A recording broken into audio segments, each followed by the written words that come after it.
صلاحیت کا نام نفس امارہ ہے، جس کا تذکرہ سورہ یوسف آیت نمبر 53 میں موجود ہے، اور دوسری صلاحیت کا موجود نام ہے نفس لوامہ۔ اس کا تذکرہ سورہ قیامہ آیت نمبر 2 میں موجود ہے۔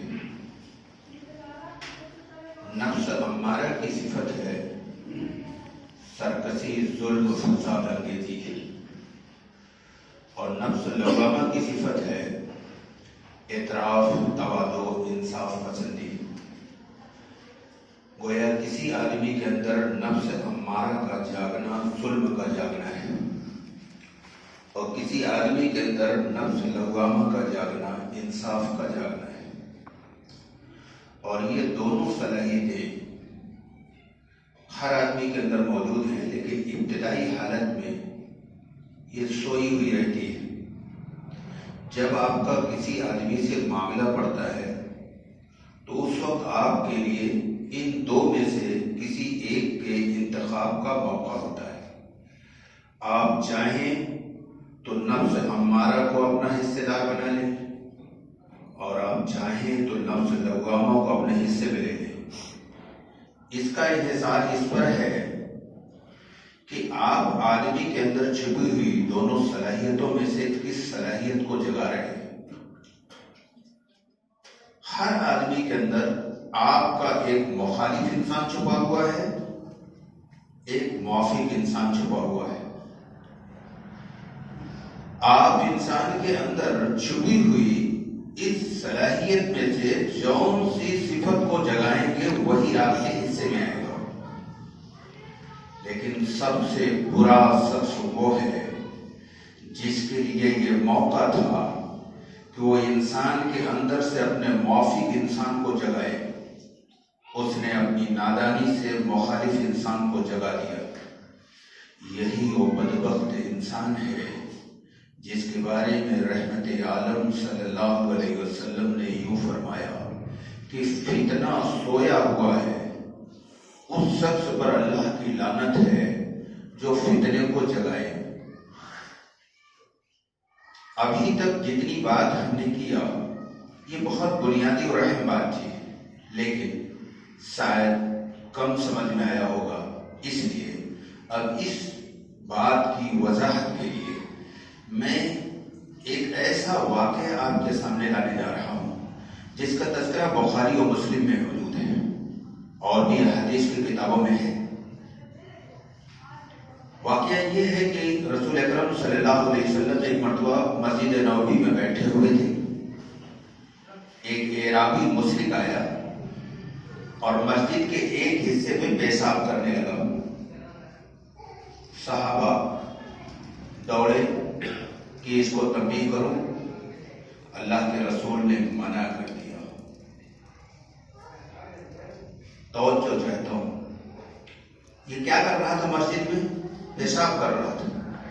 صحابہ نے روکنا چاہا، اللہ کے رسول نے فرمایا کہ تمہارا کام آسانی پیدا کرنا ہے، مشکل میں ڈالنا نہیں۔ جب وہ پیشاب کر لیا تو اللہ کے رسول نے اس سے بہت پیار بھرے انداز میں کہا کہ یہ عبادت کی جگہ ہے، گندگی کی جگہ نہیں ہے۔ اس مشرک پر رسول اکرم صلی اللہ علیہ وسلم کا یہ پیار بھرا انداز اتنا پسند آیا کہ اس کے اندر جو نفس لوامہ ہے وہ جاگ اٹھا، اور اس کو اپنے اوپر بڑی شرم آنے لگی کہ میں کتنا گیا گزرا آدمی ہوں کہ میں نے اتنی مقدس جگہ پر گندگی کیا، اور یہ کتنے بلند اور اعلیٰ اخلاق کے مالک ہیں کہ نہ مجھے ڈانٹا، نہ جھڑکا، نہ مارا، مجھے پیار سے کہا کہ یہ عبادت کی جگہ ہے، یہاں گندگی نہیں کرنا چاہیے۔ اس واقعے کا تقابل ہم موجودہ حالات سے ذرا کر لیں۔ میری میری پوری زندگی کی ساری تقریر حالات حاضرہ کو سامنے رکھ کر ہوتا ہے، لیکن میں حکمت کے تحت جس کا جواب دیتا ہوں نام نہیں لیتا۔ یہ بھی نبی نے ہم کو سکھایا ہے۔ میری پوری زندگی کی ساری تقریر حالات کا جواب ہوتی ہے۔ موجودہ دور سے ذرا اس واقعے کا تقابل کیجیے۔ رسول اکرم صلی اللہ علیہ وسلم نے صحابہ سے فرمایا کہ جہاں اس آدمی نے پیشاب کیا ہے ایک بالٹی پانی ڈال دو، جگہ پاک ہو جائے گی۔ صحابہ سے کہا پیشاب کرنے والے مشرک سے یہ بات نہیں کہی۔ اور یہ کب کا واقعہ ہے یہ بھی ذرا سا غور کر لیجیے گا۔ لکھنؤ کے روشن ضمیروں، اگر اتنی سی بات سمجھ میں آ جائے تو میں سمجھتا ہوں اس ملک کے حالات 50% تو ٹھیک ہی ہو جائیں گے۔ یہ مشرک نے پیشاب کس دور میں کیا تھا مسجد نبوی میں؟ یہ اس دور کی بات ہے جب نبی پاور میں تھے۔ پاور سمجھتے ہیں؟ اقتدار میں تھے۔ مدینہ اسلامی اسٹیٹ تھا، رسول اکرم صلی اللہ علیہ وسلم اس کے حاکم تھے، پیغمبر طاقت میں ہیں، اور ایک غیر مسلم پیغمبر کی طاقت کی موجودگی میں پیشاب کر رہا ہے۔ پیغمبر نے اس سے کچھ نہیں کہا، مسلمانوں سے کہا اس پر ایک بالٹی پانی ڈال دو، جگہ پاک ہو جائے گی۔ ہم کیا کرتے ہیں؟ موجودہ دور میں لوگ ایسی غلطیاں کرتے ہیں تو مسلمان ان سے لڑ پڑتا ہے۔ اس کے نتیجے میں دشمنی اور نفرت کا جنگل اگتا ہے، اور ایسا جنگل کہ پھر نسلیں گزر جا رہی ہیں اور نفرتیں کم ہونے کا نام نہیں لے رہی۔ یہ واقعات جو پیغمبر کی زندگی کے ہیں، کیا اس لیے ہے کہ اس کو بیان کر دیا جائے؟ کیا اس لیے ہے کہ لوگ یہ کہتے ہیں کہ وہ تو نبی تھے؟ نبی کو تو آئیڈیل بنایا گیا تھا قیامت تک کے لیے، اور اس لیے نبی نے یہ سب عمل کر کے دکھایا کہ اے لوگوں، تم بھی اپنے اپنے دور میں اگر ایسا کرو گے تو اس زمین پر جس حصے پر تم رہو گے وہاں کامیابی تمہارے قدم چومے گی۔ یہ تھی وجہ۔ میرے دوستو، اس واقعے پر آپ غور کریے، میری زندگی پر اس واقعے کا بڑا اثر پڑا ہے۔ آپ جانتی ہیں کہ آگ لگ جائے تو آگ بجھانے کے لیے اللہ نے قانون بنایا کہ اس کے اوپر پانی ڈالو۔ آگ پر پیٹرول ڈالنے سے آگ نہیں بجھتی ہے۔ یہی معاملہ انسانی تعلقات کا بھی ہے۔ انسانوں کے اندر جو برائیاں ہیں، فطرت کا اصول یہ ہے کہ ان برائیوں کو بھلائی کے ذریعے ختم کیا جائے گا۔ فطرت کا اصول یہ ہے کہ برائی کو برائی کے ذریعے کبھی مٹایا نہیں جا سکتا۔ بات سمجھ میں آ رہی؟ آگے بڑھتا ہوں۔ اللہ نے اپنی کتاب جس کو کلام اللہ کہتے ہیں، اس میں انسانوں کو مسخر کرنے کا جو اصول بتایا وہ کیا ہے جانتے ہیں آپ؟ خلق عظیم، یعنی برابر کا اخلاق نہیں، برتر اخلاق۔ یہ اخلاق کی وہ قسم ہے کہ انسان رد عمل کی نفسیات سے اوپر اٹھ کر لوگوں کے ساتھ حسن عمل کا معاملہ کرتا ہے۔ دور ایسا ہے کہ اردو کا رواج ختم ہو گیا۔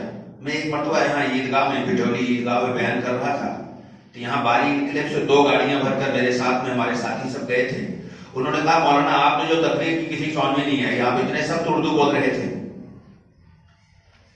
تو مجھے ابھی اس کا احساس ہوا کہ یہ برتر اخلاق، خلق عظیم، یہ اس قسم کے بہت سارے جملے ہم نے کہا۔ پھر میں نے کہا رد عمل، میں ذرا اس کی وضاحت کر دوں۔ رد عمل کہتے ہیں ری ایکشن کو، ہندی میں پرتیکریا کو، یعنی کریا پرتکریا، ایکشن ری ایکشن، عمل رد عمل. اب تو سمجھ میں آ گیا ہوگا. اچھا وقت نہیں ہوتا کہ ایک جملے میں کرنے کے بعد پھر ہندی میں بھی کروں اور بھی کروں. میں نے یہاں مناسب سمجھا کہ رد عمل کو ذرا سا واضح کر دوں. اور یہ وہ چیز ہے کہ اللہ نے یہ حکم سورہ حامیم سجدہ آیت نمبر 34 اور 35 میں نازل کیا. فرمایا بھلائی اور برائی دونوں برابر نہیں ہوتے، تم جواب میں وہ کہو جو اس سے بہتر ہے، پھر تم دیکھو گے تم میں اور جس میں دشمنی ہے وہ ایسا ہو گیا جیسا دوست قرابت والا. اور آگے کہا یہ چیز انہی لوگوں کو نصیب ہوتی ہے، حاصل ہوتی ہے جو بڑے صبر والے ہیں. یہ لوگ انہی لوگوں کو حاصل ہوتی ہے جو بڑے نصیبے والے ہیں. آیت پڑھ دوں، ترجمہ میں نے پہلے کر دیا. وَلَا تَسْتَوِي الْحَسَنَةُ وَلَا السَّيِّئَةُ ادْفَعْ بِالَّتِي هِيَ أَحْسَنُ فَإِذَا الَّذِي بَيْنَكَ وَبَيْنَهُ عَدَاوَةٌ كَأَنَّهُ وَلِيٌّ حَمِيمٌ وَمَا يُلَقَّاهَا إِلَّا الَّذِينَ صَبَرُوا وَمَا يُلَقَّاهَا إِلَّا ذُو حَظٍّ عَظِيمٍ. اللہ نے اس آیت میں یہ بتایا کہ تم برائی کا جواب جب بھلائی سے دو گے تو یہ برائی کرنے والے تمہارے دوست بن جائیں گے. یہ آیت کہہ رہی ہے. ذرا میں اس آیت پر پھر سے حالات پر آنا چاہتا ہوں. کیا مسلمان اس پر عمل کر رہے ہیں؟ سوچئے گا. ابھی میں جواب نہیں دوں گا، ابھی میں آگے بڑھ رہا ہوں. رسول اکرم صلی اللہ علیہ وسلم کی پوری زندگی اسی ربانی اصول کا عملی نمونہ ہے. چنانچہ رسول اکرم صلی اللہ علیہ وسلم نے ایک مرتبہ مدینے کے ایک یہودی سے قرض لیا. ایک دن یہودی آیا اور اپنے قرض کا مطالبہ بہت بے ڈھنگے طریقے سے کرنے لگا، یہاں تک کہ اس نے وہ اشتعال انگیز جملہ کہہ دیا کہ آل مطلب سب نادہند ہوتے ہیں. یہ سن کر صحابہ کو غصہ آ گیا اور اس کو مارنے کے لیے صحابہ دوڑے. اللہ کے رسول نے صحابہ کو روک دیا. فرمایا جس آدمی کا میرے اوپر بقایا ہے اس کو کچھ کہنے اور سننے کا حق ہوتا ہے. میں نے اس کا لیا ہے، اگر وہ کچھ کہہ رہا ہے تو تم کیوں ناراض ہو رہے ہو؟ تم کیوں اس کو مارنے کے لیے دوڑ رہے ہو؟ بھائی یہ کون کہہ رہا ہے؟ یہ وہ ہستی ہے کہ برنارڈ شاہ جیسے اسکالر نے یہ لکھا ہے کہ اگر محمد صلی اللہ علیہ وسلم جیسا آدمی آج، یہ 1935 میں انہوں نے کہا تھا جب ہندوستان آئے تھے، برنارڈ شاہ نے کہا اگر محمد صلی اللہ علیہ وسلم جیسا آدمی آج دنیا میں پھر سے ایک آ جائے تو ساری دنیا کے سارے مسائل کا حل ہو جائے گا. اتنی عظیم ہستی نے اپنے والنٹیئرز کو روک دیا کہ اس کو کہنے کا حق ہے. میرے دوستو، اس نے کتنی گندی بات کہی تھی.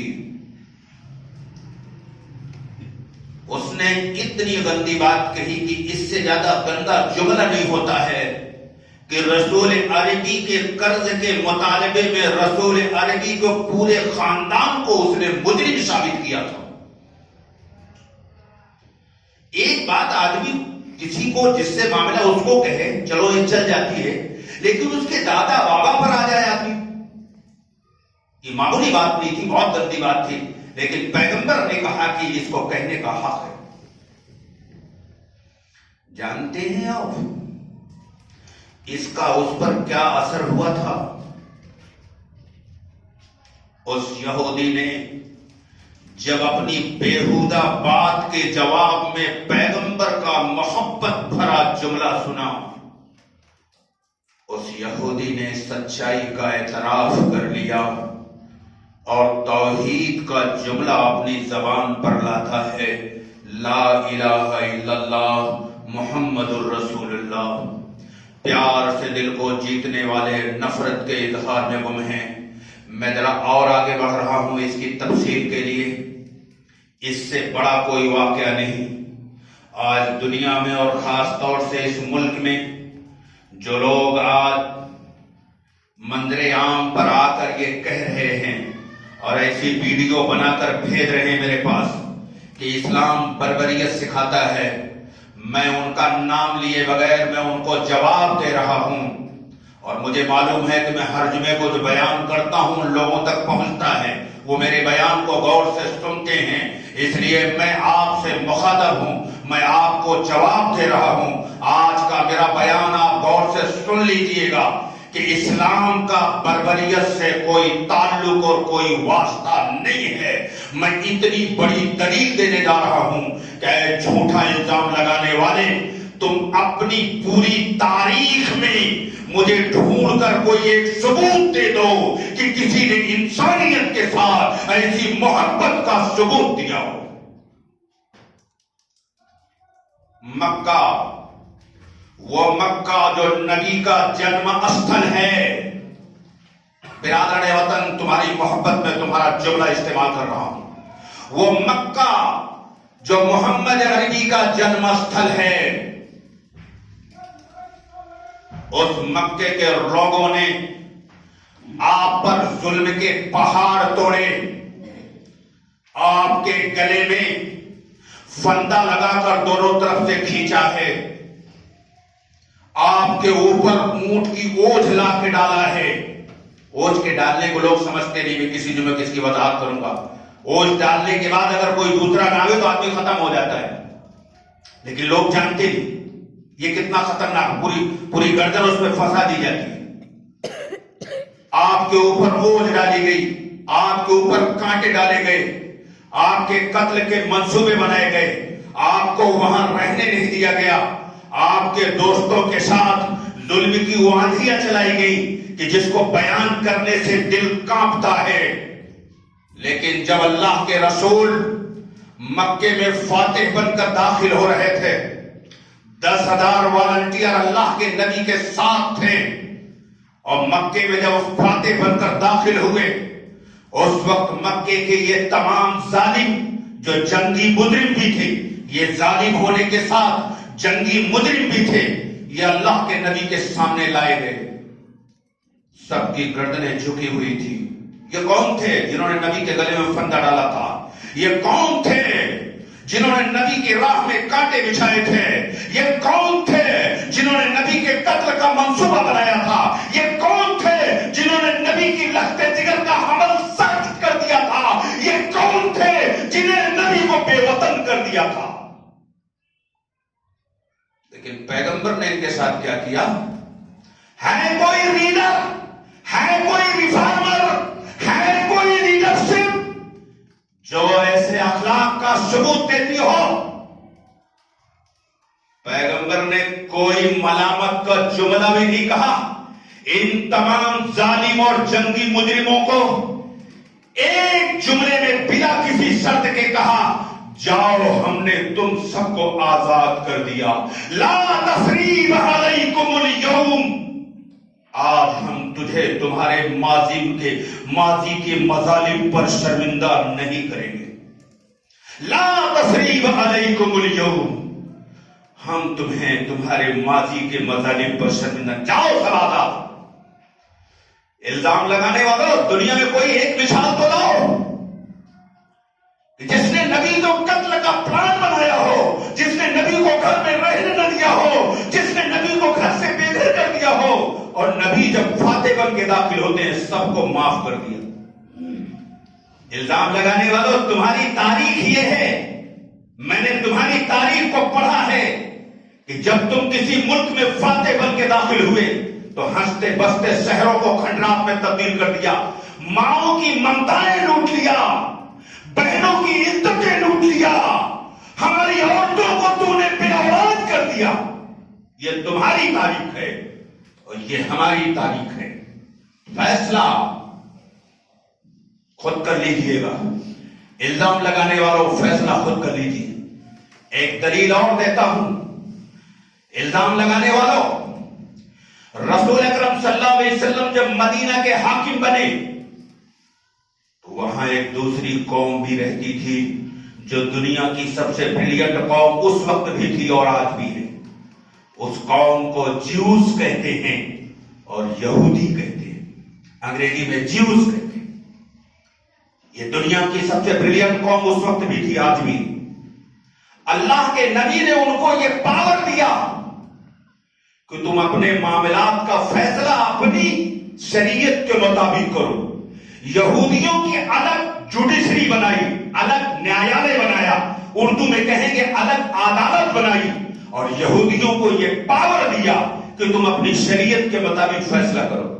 ہے دنیا میں کوئی مثال کہ حکومت کسی اور قوم کی ہو، دوسری قوم کو یہ کہے کہ تم اپنی شریعت کے مطابق اپنے میٹر کو ثابت کیا کرو؟ ہے دنیا میں کوئی مثال؟ مثال تو بڑی دور کی بات ہے. آج تو وہ جینے بھی نہیں دینا چاہتے کہ دوسرے لوگ زمین پر چل لیں، کھا لیں، پہن لیں، گھروں میں سو لیں، یہ بھی ان سے برداشت نہیں ہے. میرے دوستو، یہ تو ان کا جواب ہے، لیکن آپ کو کیا کرنا ہے؟ اس کے باوجود آپ کو کیا کرنا ہے یہ آپ سن لیجئے، اور کرو گے تو آج بھی یہی ہوگا جو نبی کے دور میں ہوا. 30 نومبر کو 4 دن ہوا، آج 4 دسمبر ہے. 30 نومبر کو 4 دن ہوا بیتے ہوئے. 30 نومبر کو لکھنؤ کے علی گنج کے گرودوارے میں گرو نانک کی جینتی منائی گئی. اس میں ہماری پوری ٹیم گئی. 1 کنٹل ان کو آٹا دیا، 50 کلو چاول دیا، 15 کلو سرسوں کا پیور تیل، اس لیے کہہ رہا ہوں کہ دکان سے خرید کے نہیں دیا، باقاعدہ جا کر سرسوں پرا کر کے دیا گیا. جانتے ہو اس 1 کنٹل آٹا اور 50 کلو چاول اور 15 کلو تیل نے کیا کروایا؟ تم 100 سال تقریر کر کے وہ نہیں کر سکتے جو 30 دسمبر کو گرو نانک جینتی پر ہماری ٹیم نے یہ تھوڑا سا ان کا مدد کر دیا تو کیا ہوا؟ سکھوں میں خوشی کی ایک لہر دوڑ گئی. اور سکھوں کے گروپ میں سے ایک ہیں منوہر سنگھ، ابھی بھی میرے سامنے، میں جمعے کی نماز پڑھنے کے لیے آ رہا تو اتفاق آ گئے میرے گھر پہ. منوہر سنگھ نے کہا کہ سر بڑی خوشی ہے ہماری پوری کمیونٹی کو، اور دوبارہ کوئی موقع آئے گا تو ہم لوگ بیٹھ کر کے مل جل کر پھر کام کریں گے. دنیا میں آج اس کی ضرورت ہے. ہمارے دوست بدر الدین اجمل جو میری دعوت پر ایک مرتبہ لکھنؤ بھی آئے تھے، جو ممبر آف پارلیمنٹ ہیں، انہوں نے امر سنگھ تھاپا نام کا ایک لڑکا ہے جو ایک بہت مہنگے کالج میں پڑھ رہا تھا، 25 لاکھ کا خرچہ تھا، اس کے پاس نہیں تھا. بدر الدین اجمل نے امر سنگھ تھاپا کو 25 لاکھ روپیہ نکال کے دیا. یہ آج کی بات ہے، یہ آج کی بات ہے. ابھی چند دن پہلے ایک لڑکا جو نیٹ میں 3 نمبر پر آیا، ہوجائی کا ہے، جہاں بدر الدین جہاں کے رہنے والے، 40,000 اس نے کسی سے قرض لیا تھا ایڈمیشن کے لیے. بدر الدین اجمل کو معلوم ہوا تو اس لڑکے کے گاؤں میں اپنے لوگوں کو بھیجا اور 40,000 روپیہ اس کو دیا کہ لو. یہ آج کی بات ہے. اس سے کیا ہو رہا ہے اس کا فیصلہ تو وہاں جا کر آپ کر پائیں گے. آپ کی سمجھ میں آئے گا سینکڑوں سال کی تقریر سے وہ نہیں ہوتا جو اسی عمل سے دنیا میں ہو رہا ہے. آگے بڑھتا ہوں. دلی کی زمین پر مسلمانوں کو اب عقل آئی. اگر یہ عقل مسلمانوں کو 1947 میں آ گئی ہوتی تو آج یہ دن نہ دیکھنے پڑتے. دلی کی 25 مسجدوں کے دروازے کھول دیے گئے اور یہ کسان مزدوروں سے کہا گیا کہ یہ مسجدیں تمہارے لیے کھول دی گئی ہیں، اس میں کھاؤ پیو آرام کرو. 4 مسجدوں میں ان کسان مزدوروں کے لیے دیگیں چڑھا دی گئی، ان کا کھانا پک رہا ہے. یہ تو بہت پہلے کرنا چاہیے آپ کو، یہ آج کر رہے ہو. نفرت کی لامتناہی اندھیریوں میں کچھ لوگ محبت کا چراغ لے کر کھڑے ہو گئے ہیں.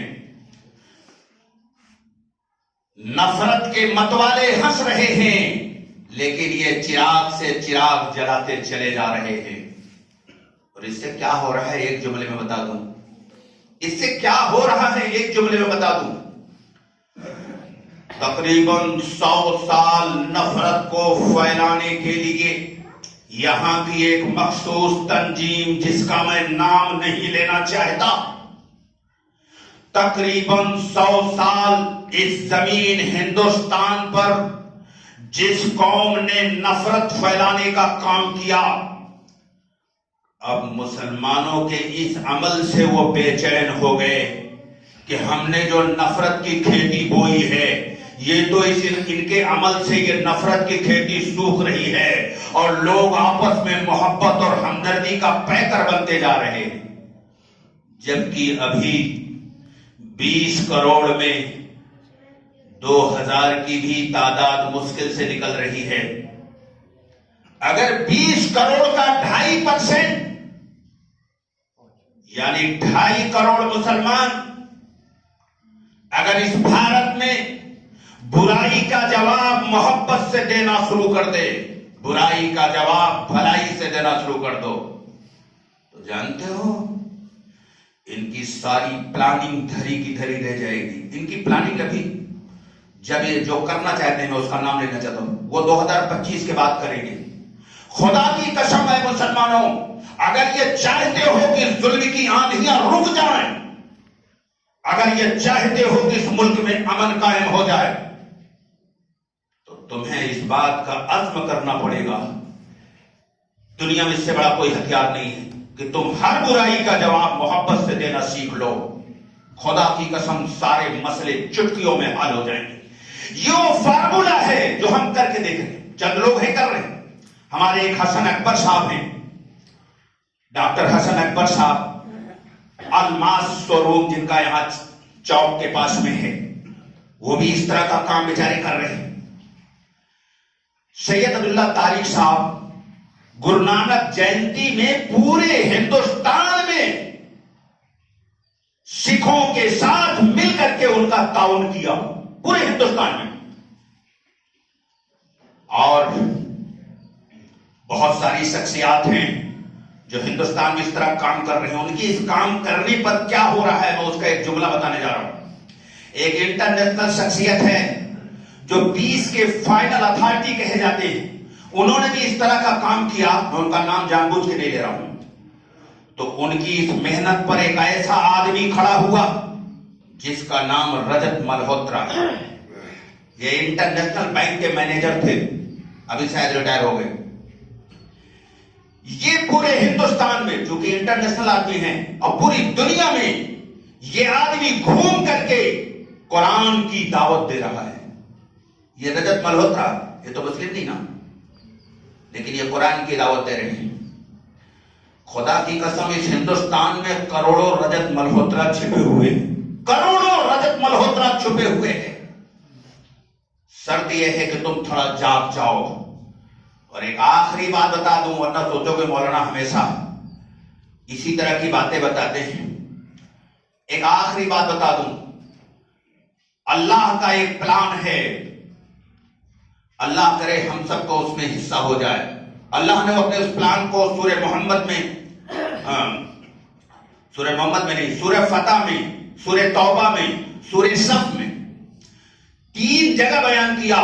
هو الذي ارسل رسوله بالهدى ودين الحق ليظهره على الدين كله ولو كره المشركون۔ وہی ہے جس نے اپنے نبی کو دین حق دے کر بھیجا تاکہ اس کو تمام دینوں پر غالب کر دے۔ وَلَوْ كَرِهَ الْمُشْرِكُونَ، مشرکین کو چاہے جتنا ناگوار۔ یہ رب کا پلان ہے کہ ساری دنیا میں حق کو غالب کرے گا، لیکن اس کے لیے یہ شرط ہے کہ یہ تب ہوگا جب وہ جد و جہد کی جائے جو کسی حقیقی واقعے کے ظہور میں آنے کی لازمی شرط ہے۔ اور یہ شرط نہ نبی کے لیے ثابت ہو سکتی ہے اور نہ نبی کے امتیوں کے لیے کبھی ثابت ہو سکتی ہے۔ یہ کرنا پڑے گا، اس کے بغیر نہیں ہوگا۔ اس کے بغیر میں نے کسی دن بیٹھ کے یہاں بتایا تھا کہ پھر تو بڑا خطرناک ہوگا۔ وہ تو ہونا ہے، اللہ کا فیصلہ ہے، پوری قوم کو آنا ہے، لیکن اس کی 2 کنڈیشن ہے جو قرآن نے بتایا. وقت نہیں ہے. ہاں جمعے کی نماز کے بعد اگر آپ بیٹھیں گے تو آپ کو کچھ اور چیزیں مل سکتی ہیں اور کچھ گفٹ بھی آپ کو شاید لے کے آیا ہوں وہ بھی دے دوں آپ کو. ٹھیک ہے, سنتیں پڑھ لیجیے. وما للبلاغ